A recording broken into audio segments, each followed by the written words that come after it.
Машдоль, добрый вечер, проходите свободными. Мы сегодня начинаем новый формат, где представитель нашей чеченской демократической партии, председатель, представитель партии будут отвечать на какие-то актуальные вопросы или комментировать актуальные вопросы.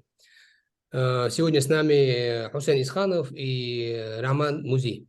Мы сразу перейдем к теме и вопросам, и там вы уже сами решите, кто на какой вопрос отвечать будет.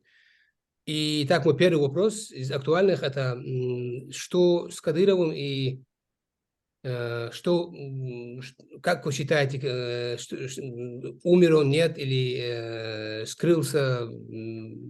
Как все это понимать? Ваше мнение? Ну, я попытаюсь ответить на этот вопрос, потому что на днях у меня была передача, передача, меня пригласили на украинское телевидение, тоже именно задавали вот этот вопрос. Я и украинцам говорил, и хочу повторить, что тема с Кадыровым – это с самого начала очень раздутая тема. Кадыров умышленно раздутая фигура для того, чтобы за ним прятать преступления, военные преступления Путина и всей России, потому что, выпирая Кадырова, да, за ним не видно уже Путина, не видно этой войны. Сегодня то, что там умер, не умер, больной, не больной, но это тоже тема такая. Я помню, когда Россия захватила Крым, Путин тоже заболел то ли раком, то ли в позвоночнике у него что-то было. Две недели его не было, не слышно, не видно. Забыли про Крым и говорили, где Путин, куда делся Путин, Путин. И все это размыли, да, вот эта информационная площадка была занята здоровьем Путина. И даже утверждали, что над Кремлем летают вертолеты, там пару вертолетов пролетело, там какие-то БТРы подъехали. То же самое было и в Луганске, Донецке, когда туда Стрелков, Гиркин зашел и началась война. То же самое, это тактика, такая тактика. И мы помним потом другие примеры, да, с Демирхановым, как он умер, не умер, долгое время муссировали эти слухи. Потом на днях мы слышали про министра здравоохранения Чечни Сулейманова, что его чуть ли не живым закопали. И что интересно, да, все эти люди в конечном итоге оживают каким-то чудным образом. Поэтому даже Тумсо Абдурахманов был тоже расстрелянный. И тоже, кстати говоря, украинское телевидение у меня пыталось спрашивать, что с Тумсо Абдурахмановым. Я им пояснил, что ни в одной европейской газете о нем ничего не написано. Ни о нем вообще, ни о преступлении в эти дни, да, когда якобы он был убит. Поэтому эта дезинформация закидывается для того, чтобы отвести, как громоотвод, отвести общественное внимание от какой-то проблемы. А проблема сегодня – это война в Украине, это российская сторона проигрывает эту войну, как мы видим, да, украинская армия наступает и занимает огромные территории. И в самой Чеченской Республике, я думаю, тоже сейчас начнется, ну, уже осенний, будет осенний призыв на военную службу. Эти люди, молодые парни, чеченцы, дагестанцы, ну, вообще все народы Кавказа, они первыми пойдут на фронт. Их как бы не пойдут, а пошлют на фронт, на убийство. И для того, чтобы и это завуалировать каким-то образом, да, призыв, там, делается такая попытка, чтобы каким-то образом вот хотя бы за Кадыровым спрятать все вот эти фокусы, которые проделывает Кремль. Мое вот такое мнение. Я думаю, что он жив, здоровый, ничего с ним не происходит. Роман, ты что-нибудь добавишь? Да, ну, в общем-то, Хусейн все сказал. Там есть такая ситуация, что у него дядя больной, по правде, находится он в Москве, в клинике, и вокруг него там такую суету создали, и информационное поле забито вот этой вот информацией, что все руководство Чеченской Республики, в данный момент оккупированной, вот это вот руководство коллаборационное, оно находится почти все в Москве, и там вот эта суета вокруг, значит, лидера ихнего. Выглядит это немножко прискорбно об этом говорить, но скорее смешно, чем там какая-то проблема. Мой следующий вопрос такой. Почему Зеленский на недавнем выступлении Совета Безопасности ООН не упомянул Ичкерию? И почему в целом украинцы часто ее пропускают в своих речах? Как ваше мнение, как вы думаете? Ну, если меня спросить, да, я первый, наверное, отвечу, хотя я уже до этого первый тоже отвечал. В общем, это я думаю, что здесь проблема в нас больше, в нас самих. Проблема в том, что мы сами не умеем себя преподавать как положено. Проблема в том, что мы слишком популяризируем религиозные, как нашу принадлежность религиозную чеченцев. И это очень невыгодно сегодня напирать на весь мир, да, писать на лбу, что мы мусульмане, там, ислам и так далее. И так все понимают, что чеченцы это мусульмане. Все знают, никому не надо доказывать, что чеченцы мусульмане, что чеченцы верующие и так далее. То есть здесь вот эта игра, неправильная игра в политике, не должно быть таких игр. Политика это совершенно другое дело. Мы сегодня должны говорить миру, что мы независимые государство, что мы оккупированное государство, что у нас есть конституция, что у нас есть история, причем история очень страшная, жестокая. Мы, защищая свою свободу и независимость, пережили 2 русско-чеченские войны, которые унесли 300 тысяч жизней наших граждан. И поэтому здесь говорить все время, напирать те люди, которые сегодня пытаются заниматься политикой, напирают когда на религию, естественно, эти вещи не будут восприняты мировым сообществом. Причина еще в том, что была до этого Сирия. Сирия, мы помним, не должны забывать, что был ИГИЛ, да, что было пролито масса крови, там реками крови было пролито в Сирии, именно тоже по религиозной почве. Там создавался ИГИЛ, они хотели захватить всю Сирию, там еще дальше распространить ИГИЛ и так далее. То есть это миром будет не то чтобы не приветствоваться, да, а будет пресекаться. Поэтому мы тоже должны понимать, что в эти игры, да, нам не следует играть. Здесь мы проигравшая сторона всегда будем, потому что мы, во-первых, не Америка, да, которая может себе позволить. И вот некоторые говорят, вот Америка же может это говорить, там американский президент может, но когда мы будем такие, как Америка, и мы можем говорить все, что угодно и делать все, что мы хотим. Сегодня мы не Америка, да, к сожалению, большому. Мы имеем всего 17 тысяч квадратных километров площади, и то она на сегодняшний день вся оккупированная, да, 17 тысяч квадратных километров площади, это примерно 200 километров в одну сторону, чтобы зрители, чтобы кто не хочет считать, чтобы понимали, какая у нас территория. Роман, ты добавишь что-нибудь?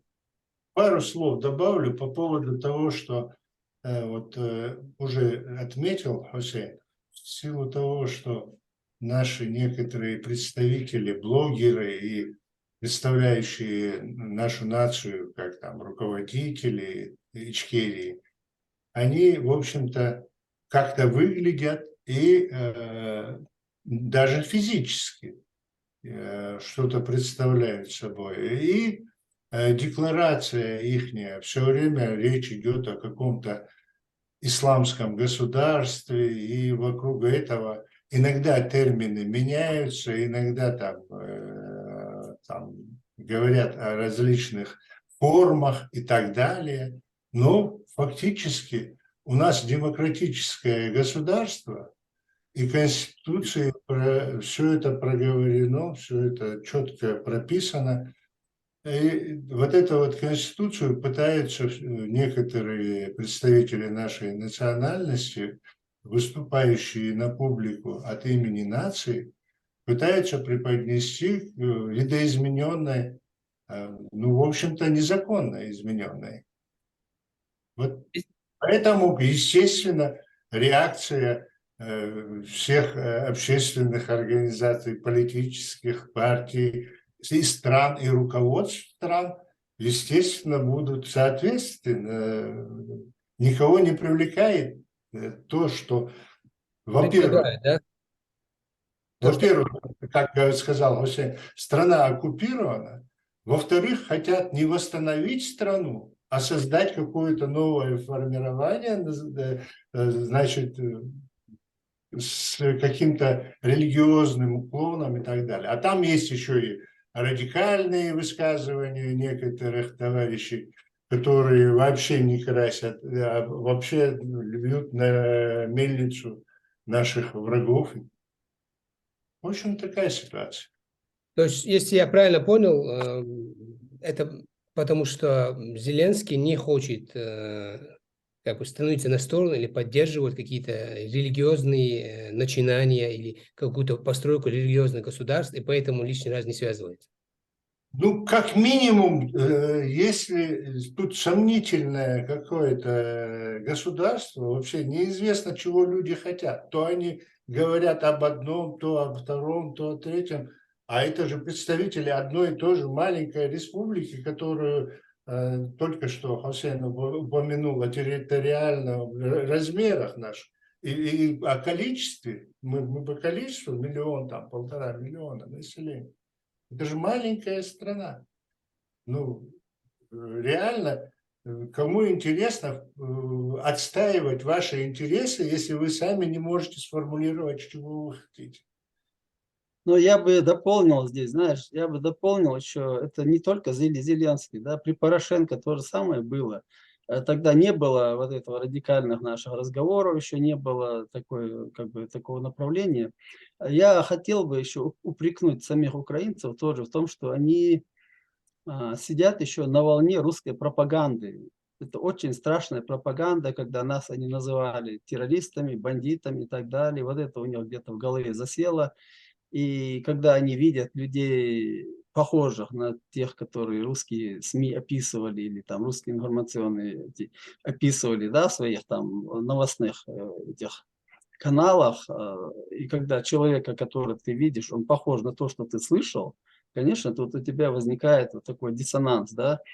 Я бы просто мне, знаешь, к сожалению, да, у украинцев тоже не хватило достаточного мужества с самого начала войны, с самого начала вторжения в Крым, Луганск, Донецк и началом вот этой уже агрессии, такой настоящей войны. Сказать, заявить, что Путин военный преступник, что Путин убил 300 тысяч человек. Там не надо было ни религию, ничего говорить. Просто надо было сказать, что за то, что он убил 300 тысяч, ну там общей сложности, да, за 2 войны, 300 тысяч человек, он должен сидеть на скамье подсудимых. Только это могло еще в то время каким-то образом остудить пыл самого Путина. Но, к сожалению, ни Порошенко, ни Зеленский, никто из руководства даже Украины не замолвили о нас ни одного слова в этом плане. И мировое сообщество тоже промолчало чеченскую трагедию. И, честно говоря, я не хочу все время их только обвинять, да.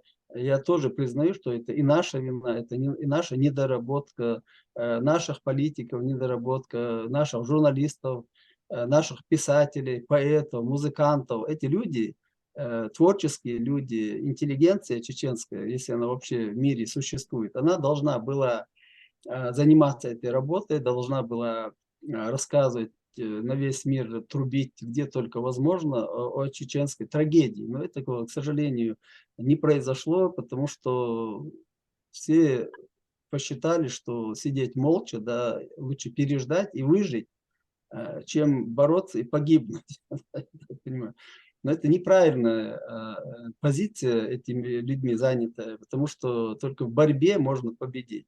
Ты не можешь победить, спрятавшись в кусты, да, потому что это невозможно. И здесь надо признать и нашу вину, и надо признать, что украинцы до сих пор не поняли, с кем они имеют дело. И не поняли не в том плане, они видят, что их народ обстреливают, их города бомбят, но если ты замалчиваешь о преступлениях этого же преступника, который совершил другие преступления, да, то уже этих преступлений, которые он делает, становится на порядок меньше. Также, если, например, серийный убийца убил там до того, как убил твоего ребенка, убил 10 других детей, ты об этом не говоришь, и он убил только всего одного ребенка, получается, итоги. Хотя за его плечами уже 10-20 других детей. То есть вот в таком плане, если размышлять, то, конечно, украинцы обязаны были, просто обязаны были кричать об этом. Мы даже можем вспомнить, что Жохар Дудаев в 95 году еще говорил, что предупреждал, что будет захвачен Крым. Это 95-й год. Представьте, какое время. Что будет захвачен Крым, что Россия схлестнется с Украиной на непримиримых, что зайдет украинское солнце, и тогда Россия развалится или исчезнет вообще. То есть мы, чеченцы, да, ведя свою войну в 95 году с этим же агрессором, предупреждали и украинцев, и грузин, и весь мир, что Россия на нас не остановится, что она вот этот военный каток, если его чеченцы не смогли за 15 лет войны остановить, то этот каток пойдет дальше, дальше, дальше и будет прокатываться по всем республикам, дойдет до европейских стран тоже, что мы видим в принципе. Я думаю, на этом можно этот вопрос закрыть. Если же вы хотите что-то добавить, все, тогда я прохожу к следующему вопросу. По поводу интервью со Светлинского у Белокиева Ислама. Смотрели ли вы, что думаете и какие комментарии можете дать по сделанным там утверждениям? Ну, спасибо. Роман, Ну нет, уже будет радиационно, пускай ты будешь начинать. Я, если надо, добавлю. Но, по-моему, мы с тобой, когда разговаривали, ты достаточно ясно сказал то, что надо.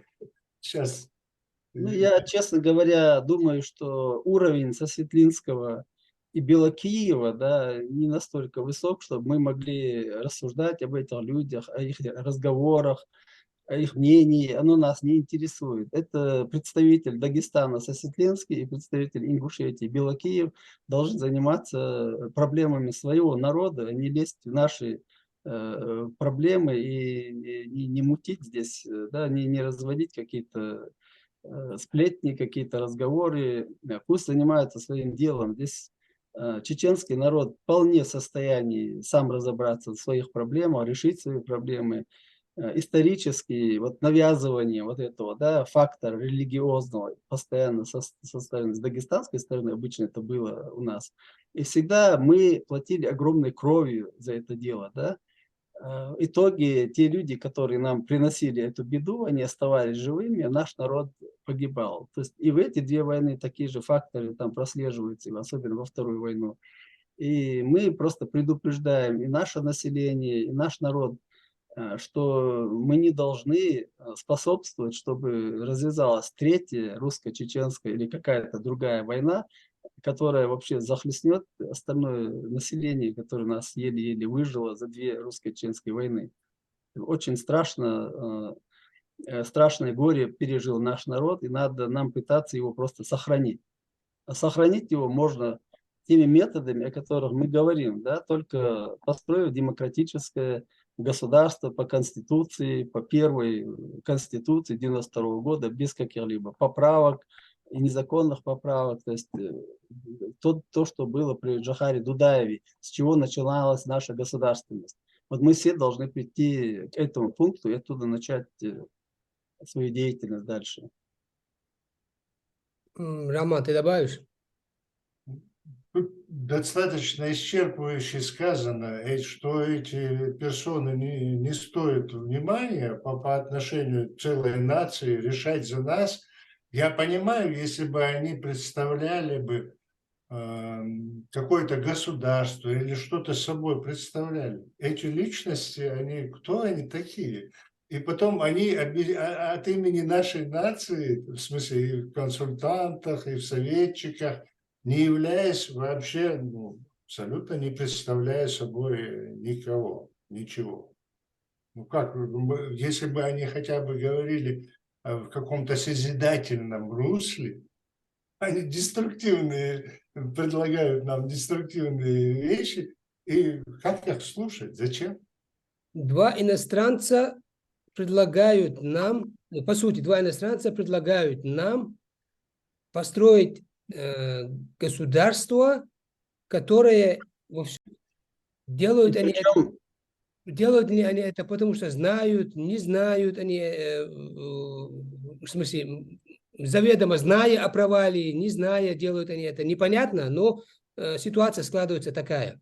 То, что они не требуют внимания, у них есть определенная публика, их немало уже смотрит людей, поэтому они выступают уже как бы от Чеченской Республики Ичкерия.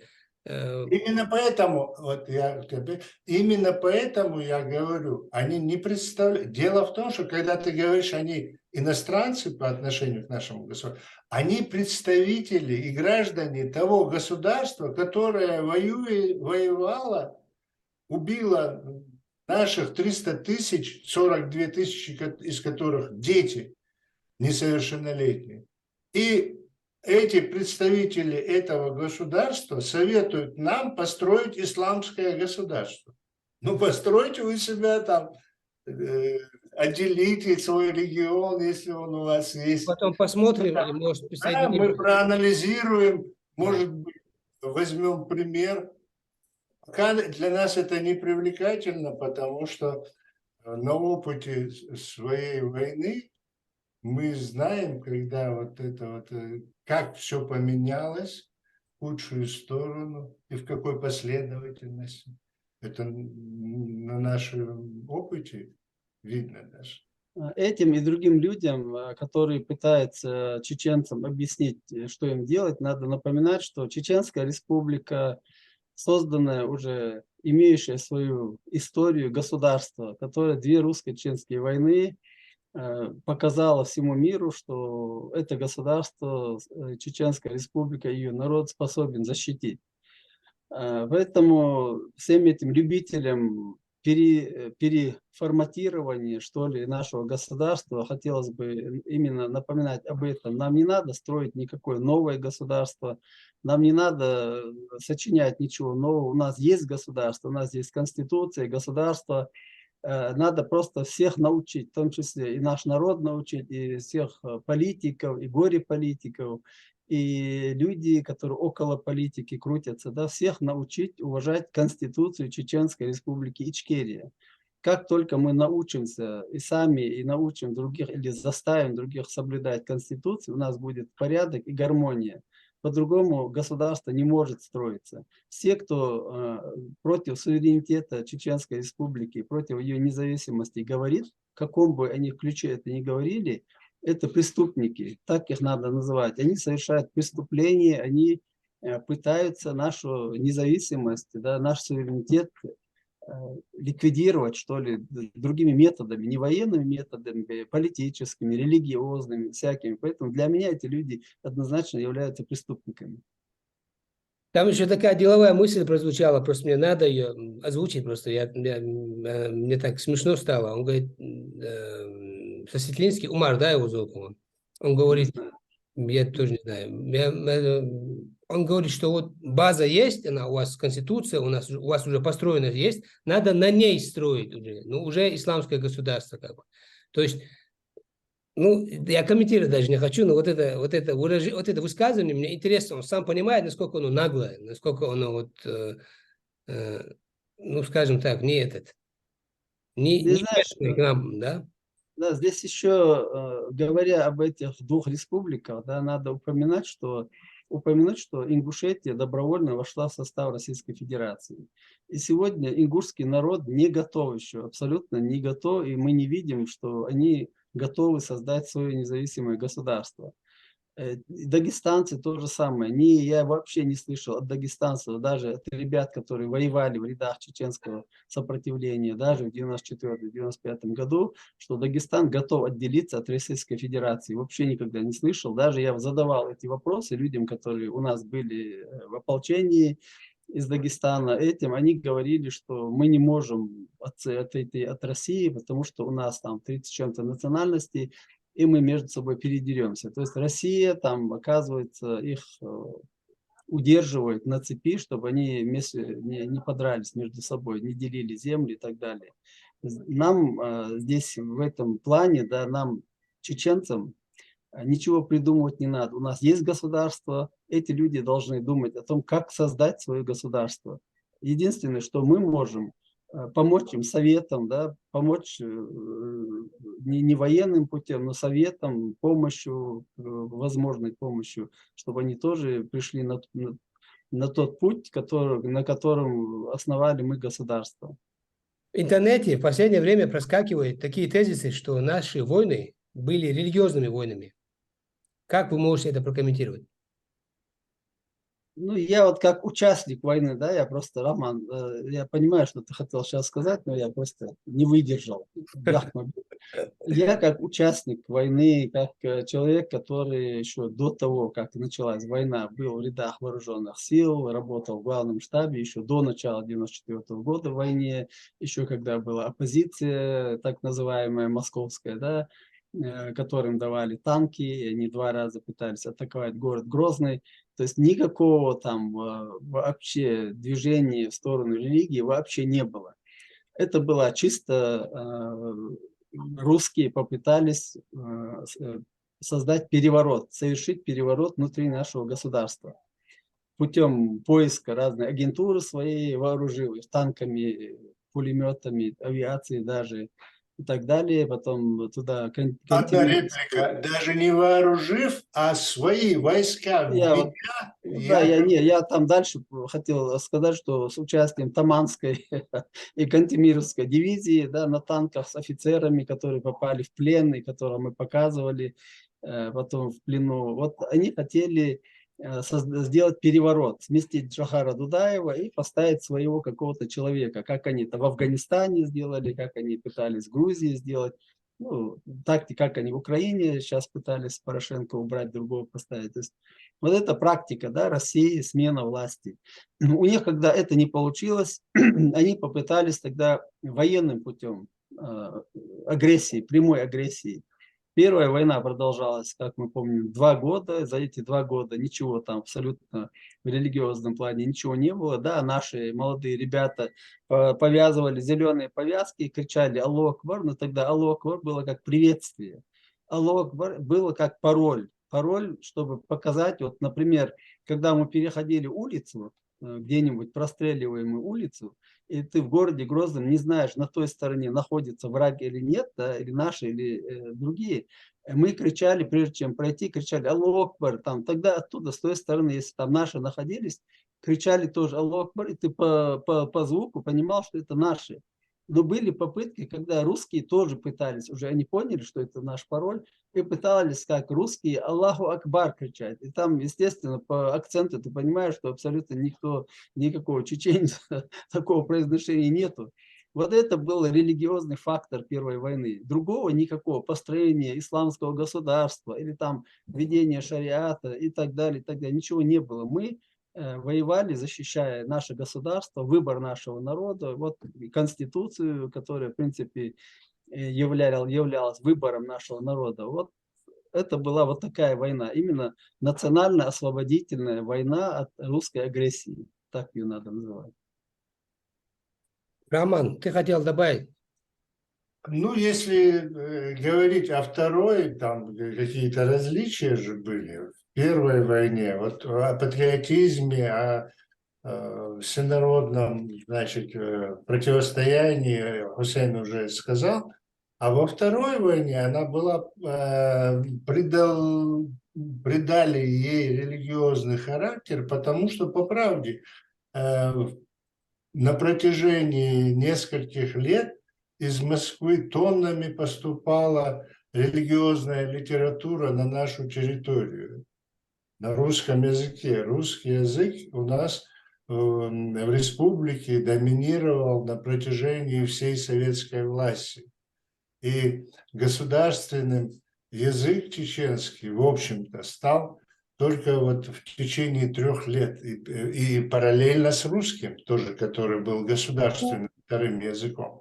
В связи с этим, естественно, все граждане читали и пользовались этой литературой, все стремились, значит, освободиться от коммунистического прошлого и попадали под вот это вот влияние, разработанное в кабинетах на Лубянке, методичках В общем, в результате мы оказались, вот, ну, наше население оказалось в атмосфере вот этого влияния. И кроме этого существуют эмиссары и с арабских стран, и с которыми некоторые представители нашей нации вступили в контакты. И, повторяюсь, с Лубянки. Натуральные агенты, которые пропагандировали вот это вот религиозный фактор. И худо-бедно у них вот это вот получалось. В результате, когда, значит, мировое сообщество воспринимало наше народно-освободительное и справедливое отстаивание независимости нашего государства, все это борьбу воспринимало нормально, естественно, нам где-то сочувствовали, где-то помогали. А когда мировое сообщество увидело вот эту вот картину, четко вырисовывающуюся, и когда под влиянием, ну, например, в частности, по интернету бродят ролики, где Удугов, в частности, выступает, говорит, нам не нужны там заводы, фабрики, нам нужны там и комбайны, нам нужны, мы впервые типа в истории будем воевать против кафиров и так далее. Ну, в общем, какое-то совершенно несовместимое с интересами чеченского народа и нашего государства демократического. Вот это вот.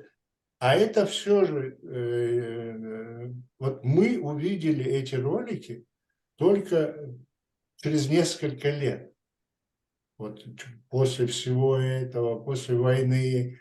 А эти разведки всех, значит, развитых стран, они это смотрят чуть ли не в прямом эфире. И на государственных каналах, на первых государственных каналах в разных государствах. Представляете себе? То есть это был специальный такой окрас войны, освободительной войны чеченского народа, окрас в его в религиозный, чтобы предоставить нас на Западе, представить нас, скажем так, радикалами, опасными, воюющими за какие-то существующие какие-то идеалы и опасные. Это произошло не сразу. Вторая война, она, тем не менее, при всех вот этих вот агентах, шпионах, там, как по-другому их еще назвать, просто полезных идиотах и прочих, все равно народ не был вот на этой волне.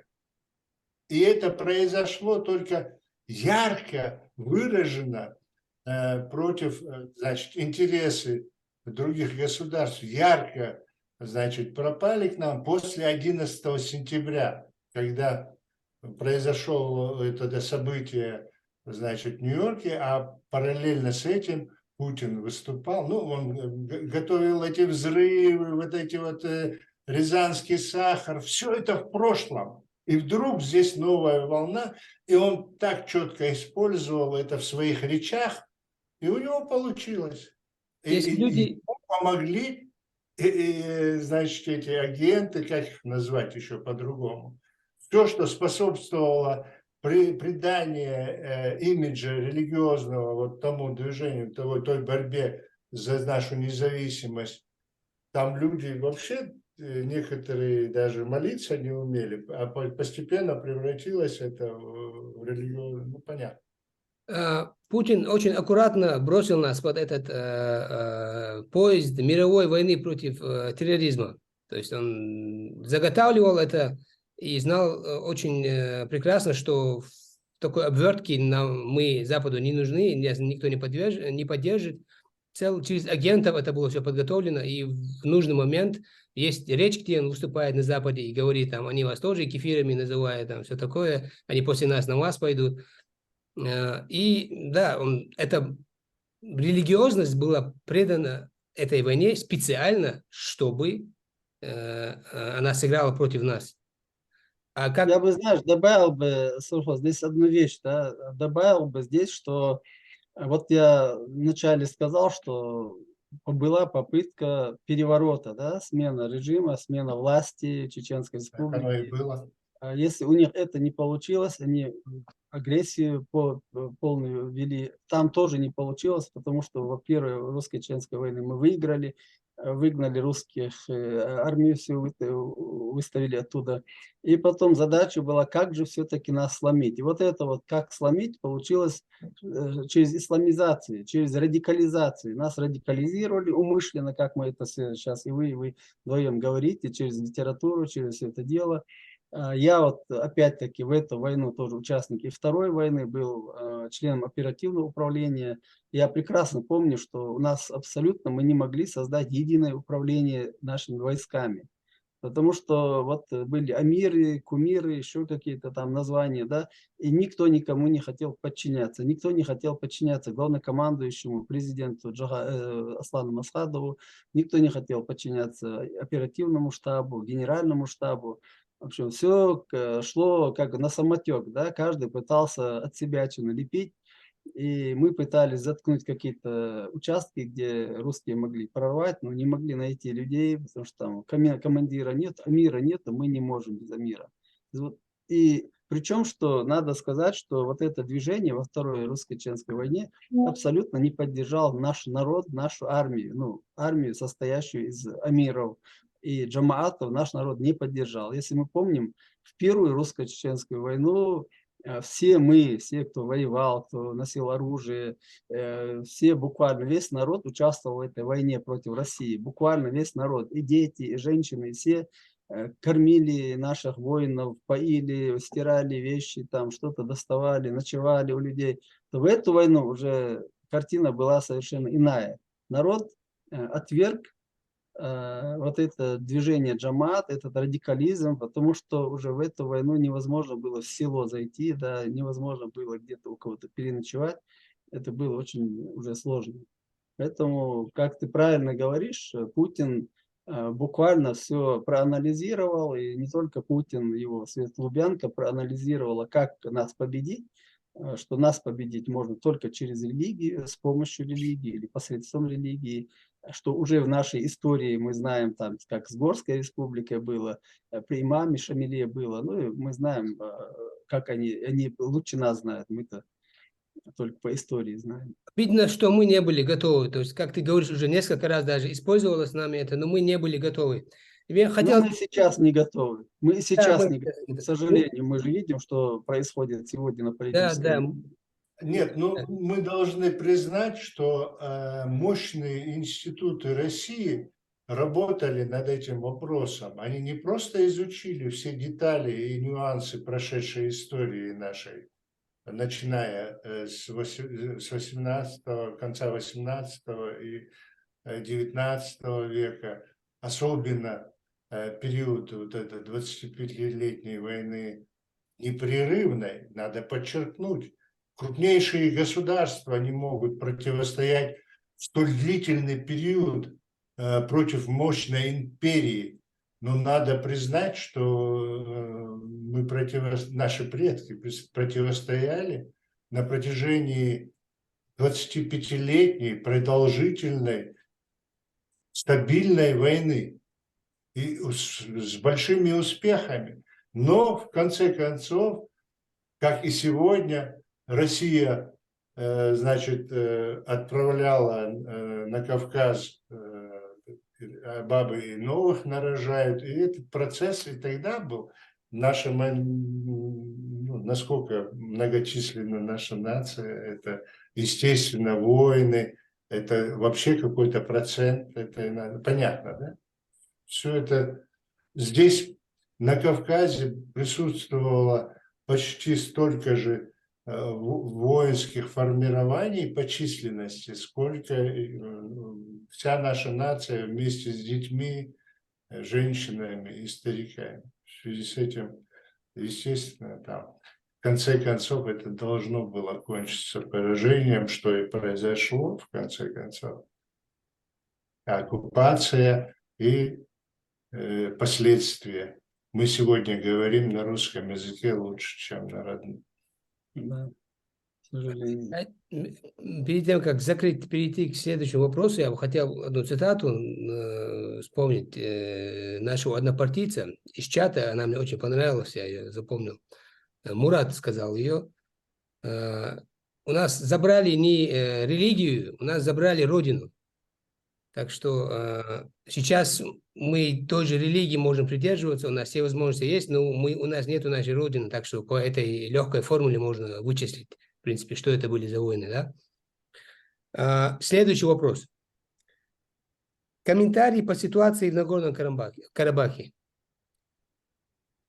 Ну, ситуация на Горном Карабахе надо смотреть с точки зрения политики, не с точки зрения эмоций, потому что мы можем, как, например, видим, как некоторые, если он мусульманин, болеет за мусульман, там христианин за христиан, то здесь не должно быть такое. Но Кавказ – это такой регион, где войны легко не начинаются и очень тяжело заканчиваются. Поэтому то, что происходит между Азербайджаном и Грузией, это конфликт, который развязала Россия, который подкармливает эту войну, подогревает, подливает постоянно масло в огонь. И когда нужно России, там начинается война, когда нужно России, она заканчивается, и когда нужно России, она может снова начаться. Потому что Россия обе стороны вооружает, как мы знаем, новейшими видами оружия, кому бесплатно, кому продает, и стравливает эти народы. И в итоге там выигрывает больше Россия, чем те, кто якобы отвоевал или проиграл какую-то свою территорию. Да? Поэтому здесь надо немножко смотреть по-другому. Сегодня, не знаю, Азербайджан, например, да, хорошая страна, наши соседи, все такое, но это фактически как бы находится в составе содружестве с Россией, страна, которая находится в содружестве с Россией. Армения поняла, что это содружество только погубит ее, и сегодня мы видим, что Армения приняла другую сторону, начала уже смотреть на Запад, на сторону, где она может найти какое-то спасение. Вот примерно в таком ключе, если мы будем смотреть на эти ситуации, которые там происходят, и мы не будем ошибаться в оценках того, что там происходит. Роман, ты добавишь? Да, занимать Ну, в общем-то, вот самые основные аспекты Хусейн подчеркнул. Там просто существуют еще экономические стороны, возможности, численность, там, территория и так далее, и это, ресурсы. В этом отношении, если их оставили бы один на один, то, возможно, там была бы картина довольно сложной для Армении. Ну, Россия продемонстрировала свою ненадежность, вот она подначивала, как Хусейн сказал, все время участвовала, якобы на стороне Армении, но параллельно все время сохраняя какой-то баланс, противостояние, не мирный баланс, а именно, чтобы все время кто-то нападал на кого-то, отстаивал и так далее. И вот на сегодняшний день вот этот вот момент, когда Армения прозрела, и Россия демонстративно, ну, может быть, не демонстративно, но во всяком случае мир видит, что она никакой критики, значит, нельзя оправдать действия России, которая, в общем-то, пассивно наблюдает над тем, что происходит.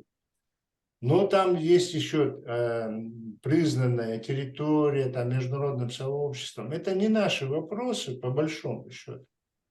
Мы бы как-то и те, и другие, нам, в общем-то, это наши соседи, это близкие народы, кавказские народы, как бы мы отнекивались бы, не отталкивали друг друга, в общем-то, мы все близки.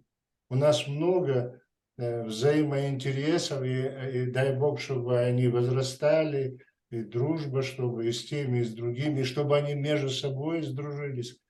Но вот этот вот направление, которое взяла Армения сегодня в сторону Соединенных Штатов Америки, мне кажется, что это рационально на сегодняшний день в связи со сложившейся ситуацией.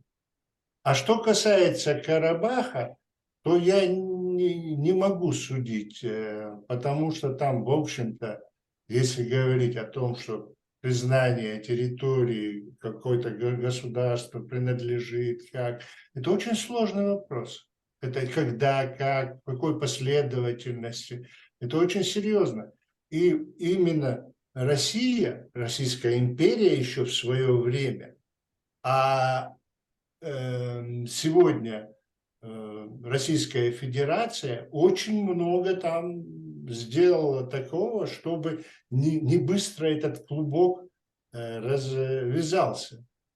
И вот как Гордиев узел, значит, Азербайджан решил перерубить этот узел, ну и у них пока получается так. Так мы видим это, чем это. Я бы вот, знаешь, провел бы параллель, да, между ситуацией, между армяно-азербайджанской ситуацией и осетино-ингушской.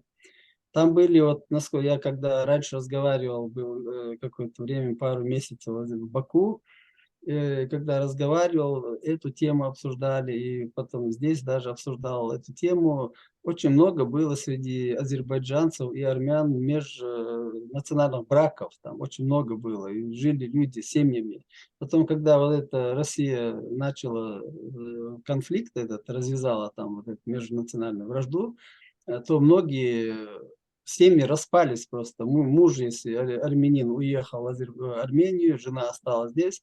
С Армении то же самое, женщины убегали, если она была замужем за армянина, то сюда. То есть семьи даже, полностью семьи распадались. То же самое в Ингушетии. Как Аушев однажды, я вот слушал программу с участием Руслана Аушева, он как-то заявил, что у ингушей больше межнациональных браков между осетинами и ингушами, чем между чеченцами и ингушами. То есть между осетинами и ингушами не было никакой такой огромной проблемы, кроме вот этот пригородный район до Чугунного моста там и так далее. То есть мы это знаем, вот эту историю. То есть там можно было без конфликта, без войн, без ничего решить этот вопрос.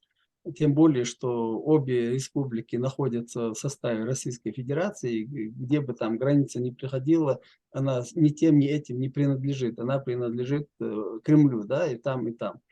Поэтому там искусственно было то же самое, стравили между собой людей, чтобы очаг напряженности создать на Кавказе, с учетом того, что наша республика захочет выйти и так далее, чтобы к нашим границам как-то конфликты, войска туда закинуть и так далее. Потому что там тоже, если смотреть на расположение сил, да, на тот период, то по соглашению с Америкой, с НАТО и так далее, у них могло там находиться определенное количество только войск, не больше, не меньше. Но когда создается конфликт, тогда можно туда искусственно напихать еще танков, и войска и так далее, чтобы этот баланс как-то нарушить и потом объяснить это тем, что вот смотрите, у нас кровь проливается. То есть вот я бы вот так вот сказал бы, но из-за того, что страны разные, немножко ситуация другая. А вот начало, я имею в виду, что начало конфликта один в один азербайджанец, Армения и осетино-ингушские. Да. Да, вот когда ты упомянул речь Руслана Аушева, я помню это выступление, но я недавно столкнулся с информацией, что, оказывается, до, значит, этого ингушско-осетинского конфликта там было в осетинском правительстве довольно серьезный процент среди руководителей занимали ингуши. И в силовых структурах, ну, в частности, в правоохранительных органах очень много было, значит, представителей ингушей. И в общем-то, и в городской власти, и в населенных пунктах где-то там, которые, конечно, ближе к Ингушетии, в общем-то, они доминировали даже. Ну, в общем, такая история очень сложно вот это вот. Россия – это очень нехороший товар.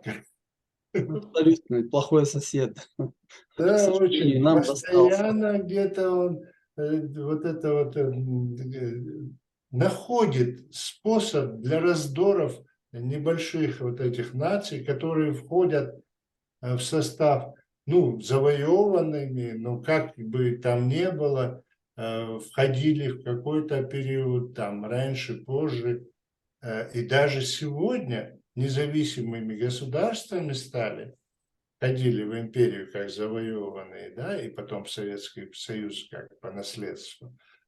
Вот везде они находят способ какой-то там стравить народы. В общем, что-то для раздора сеют постоянно. Вот не дай бог урожай пропадет, опять его удобряют и так далее. В общем, сходы для раздора у них всегда есть что-то где-то посевы. Я хотел это сказать.